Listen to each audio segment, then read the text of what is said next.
Pada tahun 1926, George Samuel Clason menerbitkan serangkaian kisah yang berlatar belakang kota kuno Babylon. Kisah-kisah ini dikenal sebagai sebuah buku yang disebut Orang Terkaya di Babylon. Dan buku ini telah menjadi manuskrip klasik dalam literatur keuangan. Jika kamu belum pernah membaca buku ini, kamu akan terkesima oleh pelajaran yang telah diuji coba, yang disajikan untuk siapa saja yang mau mengumpulkan kekayaan dan harta. Cerita dimulai dengan seorang karakter bernama Bansir, yang merupakan seorang pembuat kereta, dan Kobi, yang merupakan seorang musisi. Kedua teman tersebut telah menjadi yang terbaik dalam bidang yang mereka tekuni, tetapi mereka masih miskin dan tidak memiliki banyak uang. Jadi mereka pergi mencari nasihat dan kebijaksanaan dari teman masa kecil mereka, bernama Arkad, yang justru tumbuh sangat kaya dan mengumpulkan banyak aset kekayaan. Arkad adalah seorang terkaya di Babylon, dan meskipun dia suka murah hati menyumbangkan uang untuk amal, sepertinya dia memiliki jumlah emas yang melebihi itu semua, yang tidak terbatas, dan kekayaannya justru terus bertambah. Jadi, Arkad menceritakan kepada kedua temannya yang malang sebuah kisah hidupnya sendiri. Dia mengatakan bahwa dia juga pernah menjadi orang miskin. Arkad dulu seorang penulis miskin sebenarnya, yang berani menjalin kesepakatan dengan seorang pria kaya demi mengetahui rahasia akumulasi kekayaan, sebagai imbalan atas pekerjaannya dalam membuat inskripsi tanah liat. Pria kaya itu setuju dan memberikannya pelajaran yang sangat berharga. Dia berkata, "Saya menemukan jalan menuju kekayaan ketika saya memutuskan bahwa sebagian dari semua yang saya hasilkan adalah milik saya sendiri untuk saya simpan, dan begitu juga denganmu." Ini adalah pelajaran yang sangat kuat dan merupakan dasar di mana setiap orang kaya membangun kekayaannya. Sebelum kamu lanjut mendengarkan kisah ini, kenapa belum memberikan video ini like dan tekan tombol subscribe-nya? Tujuan channel ini adalah mendapatkan 10.000 subscriber sebelum akhir tahun. Atas perhatian dan semua dukunganmu, aku ucapkan terima kasih banyak.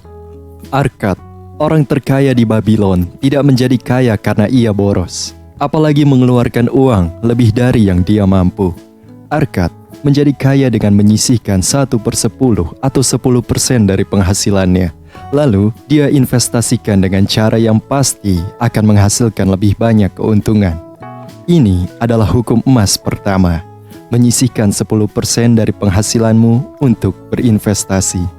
Buku itu mengatakan, emas datang dengan senang hati dan jumlahnya semakin bertambah bagi siapa saja yang sedia kiranya menyisihkan tidak kurang dari 1/10 penghasilannya untuk menciptakan kekayaan masa depannya sendiri serta keluarganya.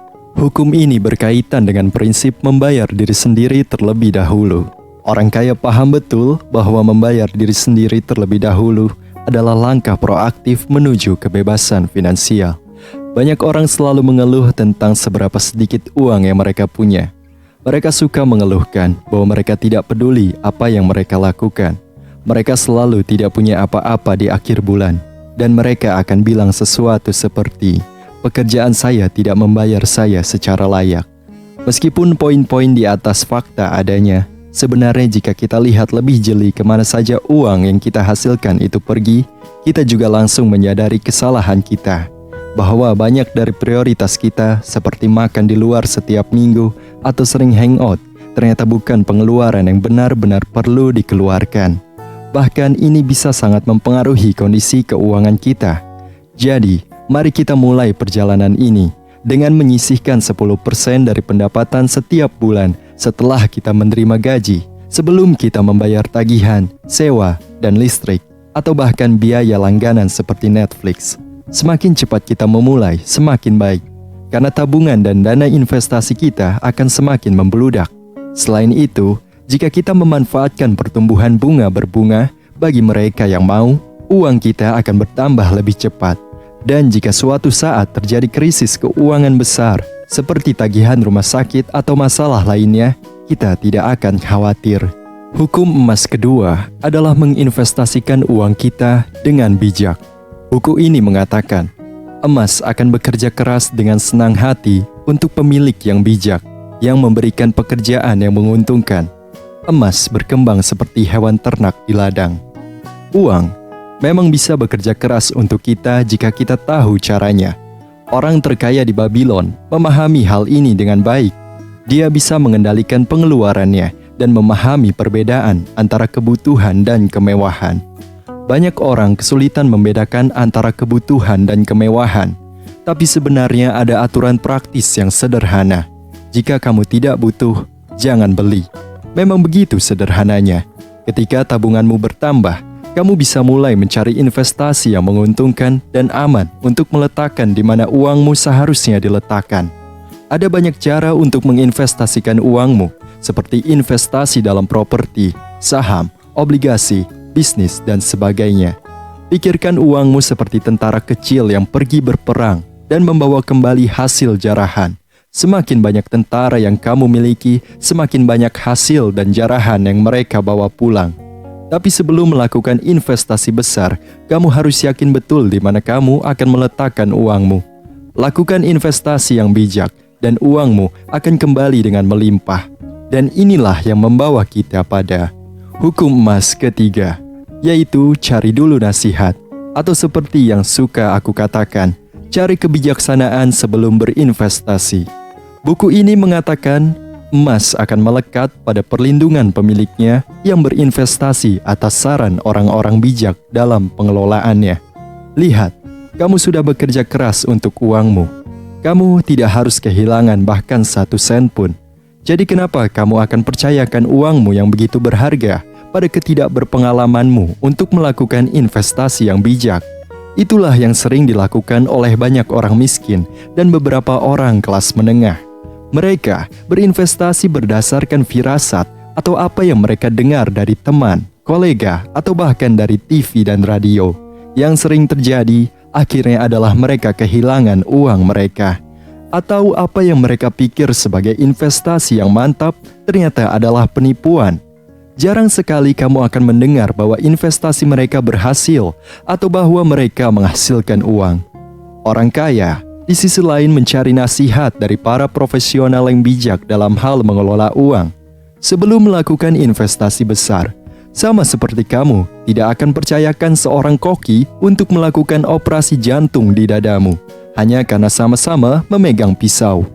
Kamu juga tidak boleh mempercayai orang yang tidak terampil dalam hal penghasilan dan pengelolaan uang untuk memberimu nasihat tentang di mana meletakkan dan menginvestasikan uang hasil jerih payahmu. Dan inilah yang membawa kita pada hukum emas keempat. Emas akan lepas dari orang yang menginvestasikannya dalam bisnis maupun sesuatu yang tidak dia kenal atau yang tidak disetujui oleh mereka yang lihai menjaganya. Aku pikir cara terbaik untuk mengilustrasikan poin ini adalah dengan bantuan temanku, sebut saja Budi. Jadi, Budi sudah mengikuti dan mempraktikkan hukum emas pertama selama 1 tahun. Dan dia berhasil mengumpulkan sejumlah uang yang cukup besar dengan total senilai 150 juta rupiah. Jadi temanku Budi bisa dikatakan adalah orang yang cukup cerdas. Dia banyak membaca beberapa buku setiap tahun, menonton TV dan video di YouTube tentang topik favoritnya, investasi dan cara menghasilkan uang. Seperti yang aku bilang, meskipun Budi adalah orang yang cerdas, dia punya kelemahan yang sangat kentara dalam berinvestasi. Kita sebut saja ini sebagai titik butanya. Ini adalah jenis investasi yang biasa diikuti oleh Budi dan banyak orang miskin. Begitu mereka mendengar tentang investasi bagus di iklan sosial media atau radio, mereka langsung melompat ke dalam kolam itu. Kamu pasti sudah sering mendengar sebelumnya, seperti ini adalah peluang investasi yang tidak boleh kamu lewatkan. Robot trading balik modal dalam seminggu, atau investasikan uangmu ke saham IPO ini, pasti jackpot. 2 bulan kemudian, tebak apa yang terjadi. Aturan dasar yang harus diikuti saat berinvestasi itu sangat sederhana. Jika kamu tidak mengerti, jangan berinvestasi di dalamnya, titik. Atau seperti yang disarankan oleh hukum emas ketiga, mintalah nasihat dari mereka yang bijak dalam menjaga dan menghasilkan uang. Inilah yang seharusnya dilakukan Budi. Daripada memulai dengan investasi dalam saham dan properti yang buruk, seharusnya dia mencari dulu dan terus mencari nasihat dari seseorang yang sudah berhasil dan sukses dalam investasi saham atau properti. Sekarang, temanku Budi harus bangkrut dan hanya memiliki sekitar 2 juta rupiah tersisa di rekening banknya. Tapi belum sepenuhnya berakhir. Di saat kesedihannya, dia menciptakan rencana brilian untuk mendapatkan kembali uang yang hilang, dan bahkan lebih. Rencananya sederhana, brilian dan licik. Di matanya itu tidak bisa bohong. Budi berencana pergi ke kasino. Ya, laboratorium judi itu. Bertaruh pada beberapa giliran dan mengembalikan uang yang hilang. Dia benar-benar yakin dan sepenuh-penuhnya yakin bahwa dia bisa mendapatkan kembali uangnya. Dan bahkan menurutnya lebih. Yang membawa kita pada hukum emas kelima. Emas melarikan diri dari orang yang ingin memaksanya untuk mendapatkan keuntungan yang tidak mungkin, atau yang mengikuti nasihat menarik dari penipu dan penyusup, atau yang percaya padanya dengan hasrat investasi yang tidak berpengalaman dan romantisasi.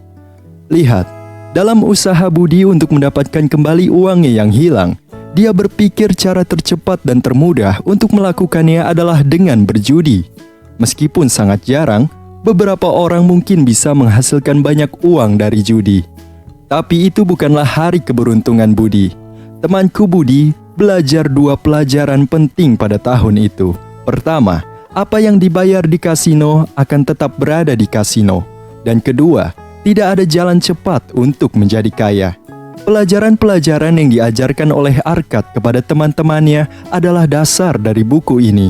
Dan itu adalah pelajaran-pelajaran tentang kebiasaan membangun kekayaan yang aku percayai telah diikuti oleh setiap orang kaya untuk mengumpulkan kekayaan mereka. Pelajaran-pelajaran ini sudah membantu jutaan orang yang mempraktikannya untuk menjadi stabil secara finansial dan kaya raya. Dan aku percaya pelajaran-pelajaran ini akan membantu kamu juga untuk membangun dasar finansial yang kuat. Terima kasih banyak sudah menonton. Berikan kami suka, komentar, bagikan, dan berlangganan. Sampai jumpa lagi.